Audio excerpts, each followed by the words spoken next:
మరోవైపు నైజీరియాలో వరదలు బీభత్సం సృష్టించాయి. నైజీరియా రాష్ట్రంలోని మోకువా పట్టణంలో వరదల కారణంగా ఇప్పటివరకు 117 మంది మరణించారు, మరికొందరు గల్లంతయ్యారు. ఇంకా అక్కడ సహాయక చర్యలు కొనసాగుతున్నాయి. మృతుల సంఖ్య ఇంకా పెరిగే అవకాశం ఉందని అక్కడి అధికారులు తెలిపారు. నైజీరియాలో ఎడతెరిపిలేని వానలు కురవటంతో వరదలు ముంచుకొచ్చాయి. జనజీవనాన్ని వరదలు ప్రభావితం చేశాయి. అనేక ఇళ్లు నీట మునగటంతో వేలాది మంది ప్రజలు పునరావాస కేంద్రాల్లో తలదాచుకున్నారు. సమీపాన గల ఆనకట్టు కూలిపోవటంతో పరిస్థితి మరీ దారుణంగా తయారైంది.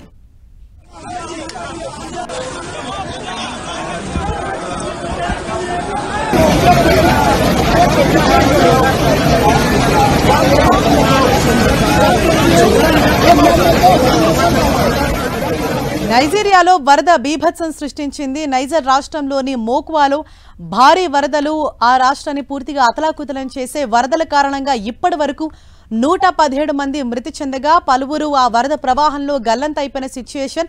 అలాగే ఇంకా మరికొందరి జాడ అయితే ఇప్పటి వరకు కూడా తెలియలేదు. మృతుల సంఖ్య మరింతగా పెరిగే అవకాశం ఉందని అధికారులు చెప్తున్నారు. ప్రజలు ఎవ్వరూ కూడా బయటకు రావద్దని ఇప్పటికే హెచ్చరిస్తున్నారు. మన ఎన్టీవీ స్క్రీన్ పైన కూడా చూడొచ్చు.